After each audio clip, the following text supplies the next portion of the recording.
What happens when your main character, the person that you use to model your game character on, comes out and says something divisive? I don't know, but it doesn't seem like it's going to help or hurt Star Wars Outlaws. Let's talk about it on That Game Plays. Hi, friends, it's CC here once again with the great and amazing Nolan Thunder. How you doing, Nolan? I'm doing great. I hope we have some great news today. I'm sure they're going to have a lot of money coming their way. Well, I don't know about that. I mean, we've seen a lot of trouble with the things they've tried to present of late. And whoa, Star Wars Outlaws actress, she comes out saying that the video game industry has a lot of misogyny and Oh, praises the game for having a female point of view. Nolan, how's this going to hit oh, the audiences for this game? oh man. If there was, is it possible for the game to lose so much money that somehow the audience gains money by not buying it? Like you somehow double your income by just doing nothing? I think that's where this game's going now.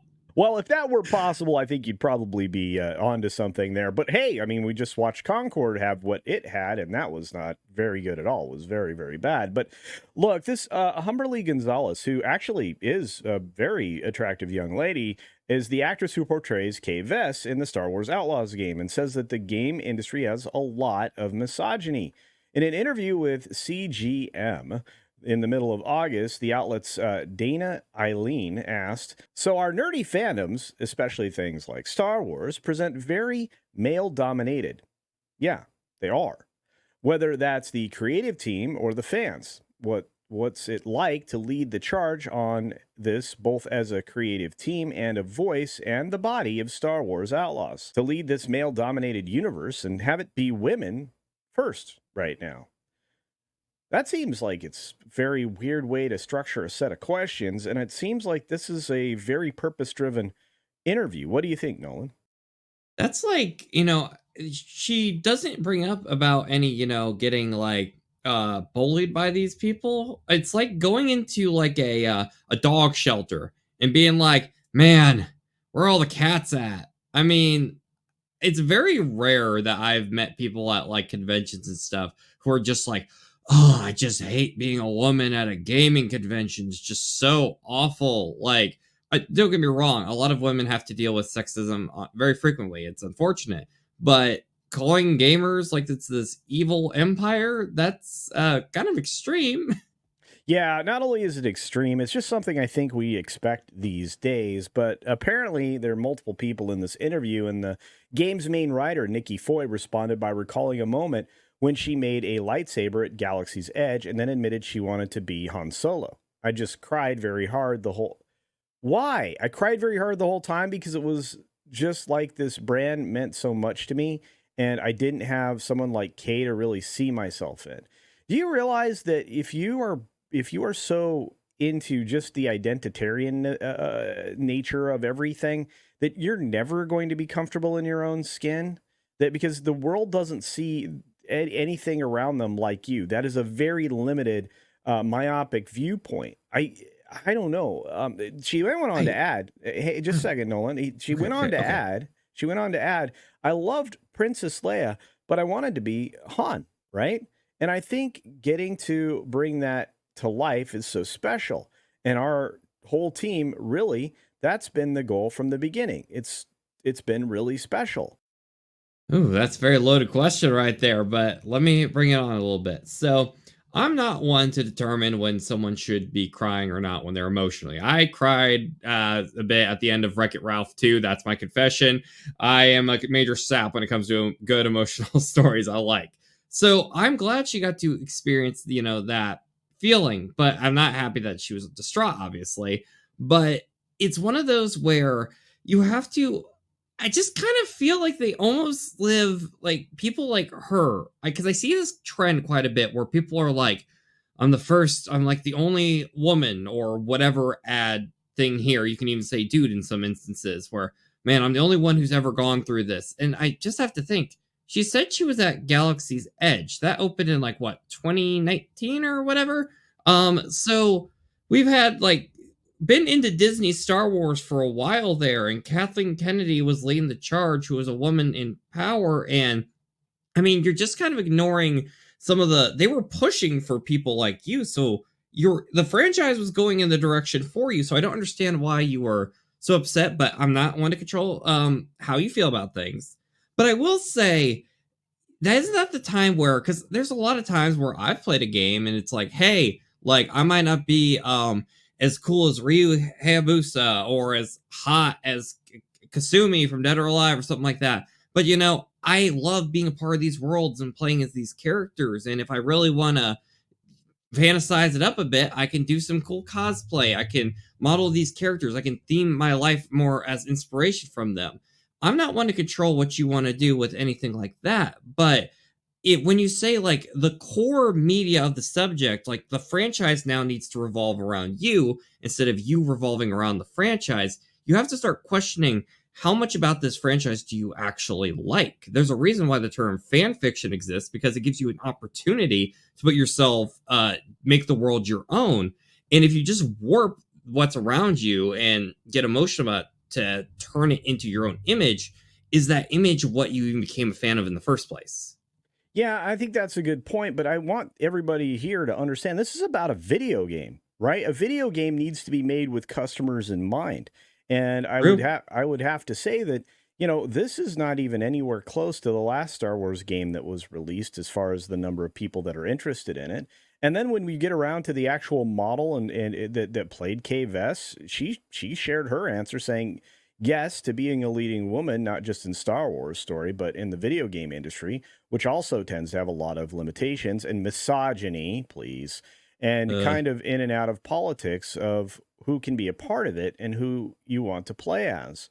Well, yeah, I mean, if you're the only character that people can play, that's being forced into something. I look, none of this really matters to me. It's just you are going to now further limit the people that are interested in your game because they're understanding that the only place that you're coming at this is from these very politically divisive opinions that most people are rejecting right now. I would She like to said, remind that Pokemon had boy or girl choices back in the late 90s, yeah, just FYI. like I said, but under normal circumstances, Nolan, I don't think you or I would care that we're playing a female character. I've done it before. I mean, I would like to remind everybody that Tomb Raider, was Laura Croft, and she was a joy to play every single game that I played. That's right. So she went on to say, "I'm incredibly proud of the team having chosen someone like me, but also only me that." There isn't a male counterpart to the story of Star Wars Outlaws, that we are focusing on a female point of view of a scoundrel story because we've only really ever seen males in a scoundrel position. Well, hey, more power to you if you want to be a scoundrel. I mean, go right ahead. Most ladies don't dare to dream that way, but it's fine. Then she shared, so the representation, see, and this is a word that is overused and is really annoying to people now, is Agreed. incredible. It's incredible for me as an immigrant Latina in Canada to bring to speak about my country, about Venezuela, about what it means to me as an artist that I followed this dream, not having any of my family here, not having a lot of mentors in my family or anyone to look up to or content to look up to. Um, what?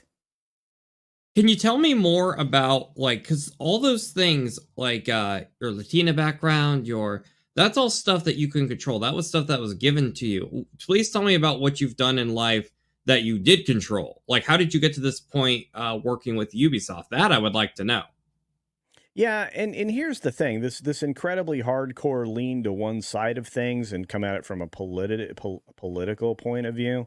I'm going to say has cost this game dearly. In fact, we're gonna have another video that you can definitely watch. It'll be right up there, talking about just how much this is hurting Ubisoft, because it really has. But you'll want to check that video out as well. And if you want to read the stuff that we skipped over in this video, you can definitely go to that park place and check out the article by John F. Trent. But one of the things he does note here is that this gambit does not appear to have paid off, as early sales data indicates the game is performing 55% lower than Star Wars Oh, Jedi. Yeah, Star Wars Jedi Survivor in the UK. despite topping the sales charts in the country, which also speaks to a fact that the gaming industry doesn't have a lot to offer right now. Now, game industry head Christopher Dring reported that launch sales were 55% lower than what Star Wars Jedi Survivor did. He also noted it was 15% bigger than Ubisoft Massive's last game, Avatar Frontiers of Pandora, which means that game did very poorly. Yeesh. Yikes. Yeah. So in a follow up, he also added, and this is the weird thing, man. This is coming from an industry shill, Christopher Dring, right? So it turns out that there may be some missing data from the physical numbers. So it's worth waiting for the end of the week to see when digital sales stats are in, which is just true generally. Well, that's true. But true trophies is where we find out what's going on for real, right? How games are really doing, because they have easy to achieve achievements that you can track in real time on different platforms like PS5, PS4, et cetera, et cetera. So the game only placed 25th out of the top 40 games. It's not popular at all. Yeah. The outlet. That's not even close. Like, have you ever seen a Star Wars game not in the top 10, let alone the 25th? Yeah, I like I said, it's very disappointing. And the outlet's Kes Eilers Stephenson shared that number 25 is just below the middle of the chart, and it sits pretty behind pretty much every major and middling live service games in terms of popularity now. Normally, these are the early 20s spots where PS Plus indie games debut, not a new AAA open world game. No, that's the point. This game is worse than we're even being told, and it's one of the reasons why we're covering this story. Nolan, do you want to, share your thoughts on why this game is so poorly received?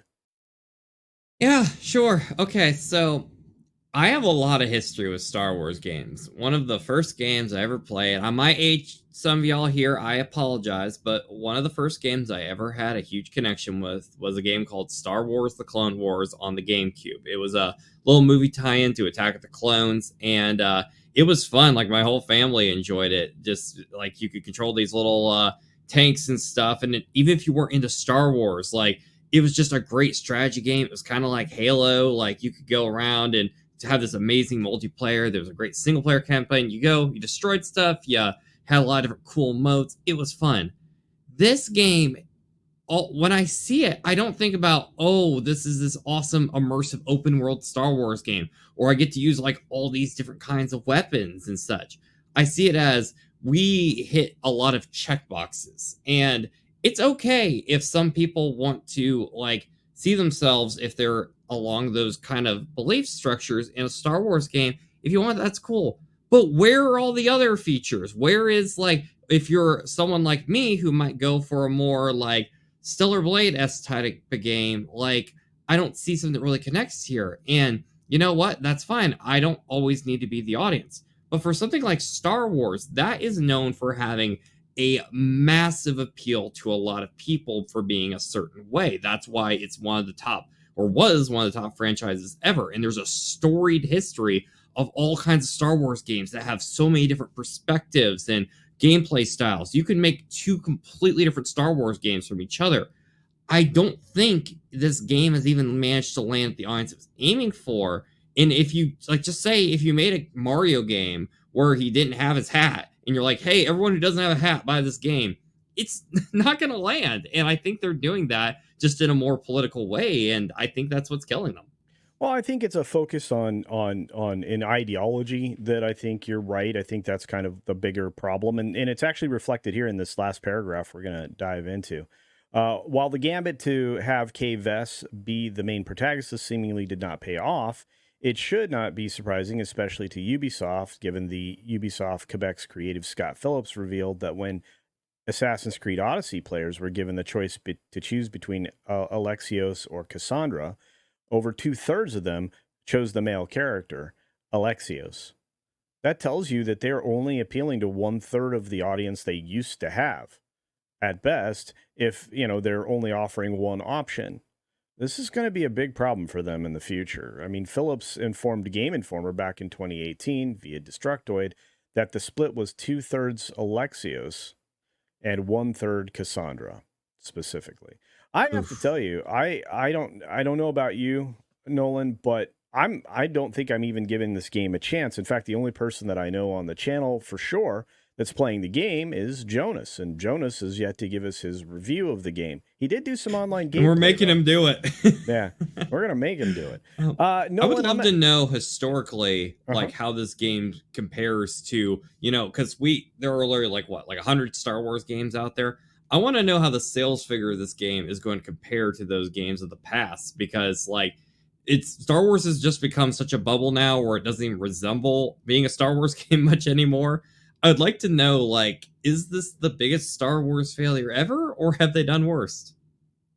Yeah, I don't know. I mean, and you're correct. I mean, there's over 100 Star Wars games out there in the world, believe it or not. And, it's not a surprise to me. People love Star Wars. It would be interesting comparing them, but I don't think it's fair to compare them until this game's at least a year old. And I'm not sure we'll even care anymore because there will be Will so it little be up interest in when it. it's been a year from now? That's another question. Yeah, it's a good question. Ubisoft's in some big trouble. They have a spiraling interest in X Defiant, and they have a not very well anticipated Assassin's Creed Shadows in the future. But Nolan, last but not least, I'm going to ask you one more time. Where do you think this Star Wars game is a year from now? Is it something that was completely rejected?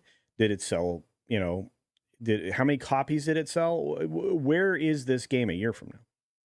I'll tell you where it's going to be. It's probably going to be about 10, $15 a disc replay, actually, sitting on the shelf waiting for someone to buy it. Wow. This game has done very little to draw a mass appeal, and the reality is this game had such a huge budget, it needed to appeal to a lot of people. And with these numbers already showing that, I don't see a very optimistic future for this game. And I don't even see, I mean, you never know what the future holds, but I mean, at least I remember Force Unleashed 2 had some controversies when it came out, and then after a while it got a bit of a renaissance, more people appreciating it. I don't even see a long term future for this game. It could be going the way of, well, I guess we'll see where a lot of games are going in the future, Yeah, and I don't think they're going to have a cult following. well, I think you're right, and I think the fact that they came out and immediately went identity politics on this with this particular interview and everything else that they kind of backed it up with, I don't think they're going to be able to easily recover the amount of money they spent on promotion for this game because let me tell you, there was a Oof. lot of that as well. Hey, let me ask you. Okay, let's try that again. Hey, friends, let me ask you, what do you think? Do you think that an approach like this, that the identitarian approach is the right way to go with something like a video game? Do you think that it's a good idea to lean into the identity politics at all? Do you think that there is a chance that this game actually turns it around and does better? Do you think that they'll actually fix all of the glitches that this game launched with, despite the fact that they claimed the game was gold a couple months before it came out? I don't know. Let us know your thoughts down in the comments section below. And also, make sure you do all the YouTube things like sharing the video out there, sharing the channel out there, hitting the thumbs up button, and of course, making those comments because they really do help. We read them. As always, get your game on.